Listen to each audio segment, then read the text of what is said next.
Hey, it's Saturday morning and everyone's gone. 7:30 in the morning.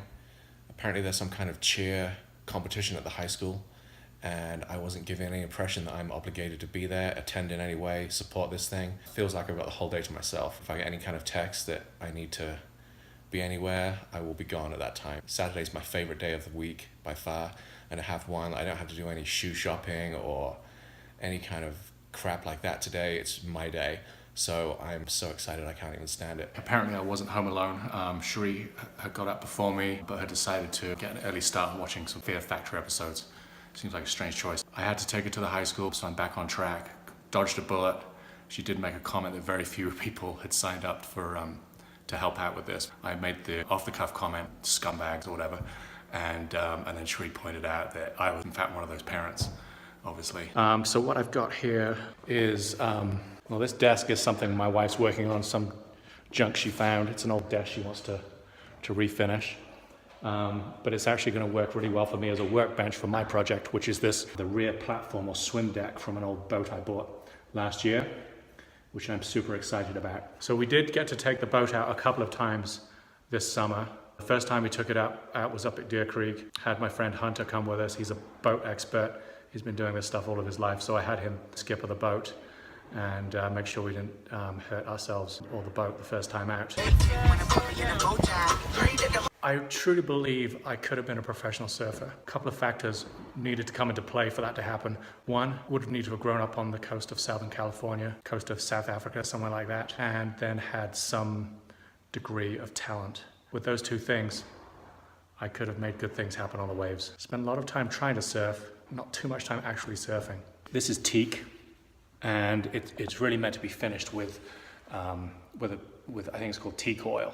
And so it's meant to be kind of a dull matte finish that just a bare wood that gets oiled probably once a year. Someone's varnished this. They put varnish over it so they probably didn't have to mess with it. But it's not the look it should have. It should be more of a grippy surface. I think it should be. I don't know what color it should be. We'll find out when we put the Teak oil on. But varnish isn't the finish that should be on this, so I'm going to strip that off today and hopefully bring some life back to it and make it look nice for the back of the boat. Okay, super nice day today. I'm actually running over to the hardware shop to get some Teak oil and a new blade for our scraper tool to scrape off the old varnish and the old finish from that swim deck. Hardly any snow in the valley or on the mountains. Super weird winter. Minimal runs are open at the local ski resort, and only a couple of lifts are open still, even in January. Today would be, typically an epic snowboard day. Not even worth my time, so just looking for other things to do. This is our local hardware shop, Sunrock.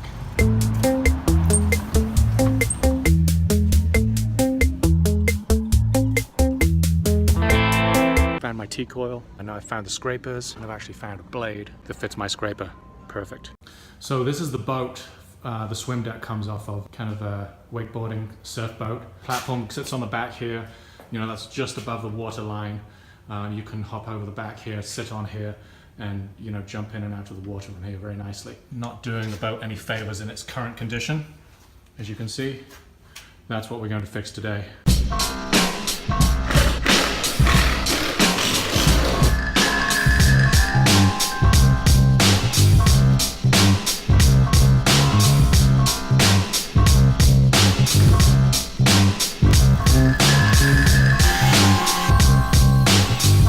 With a lot of scraping and some sanding, we're starting to get back to the original color of the Teak. This is the stain right here. It seems like it's not just a varnish, it looks like there's been like kind of a mahogany wood stain someone's dumped all over this thing.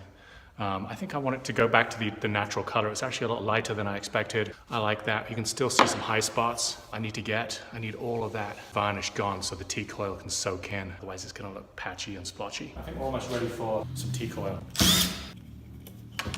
You can kind of see that from the top, so I'm going to take some wire wool to that and make that nice and shiny again.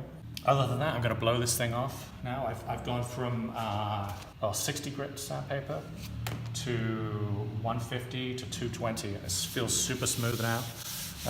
I've got all of the stain off, all of the varnish. These dark sections are just the grain. The grain's very variegated on this, which is super nice, but mainly a nice bright orangey look to it, which I'm super happy with. So I've just got a few more things to clean up, and then we'll throw on some oil and see how it looks.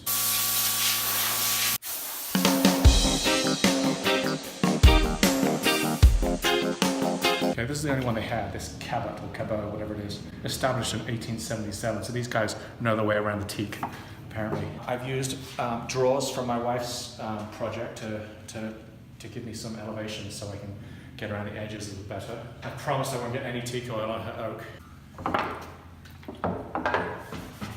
It's keeping the orangey look. In fact, it's accentuating it or exaggerating it. This is exactly how the swim deck would have looked when that boat rolled off of the production line. If it wasn't how it looked, it's how it should have looked. So if you're trying to describe a sunset with a piece of wood, this would be it.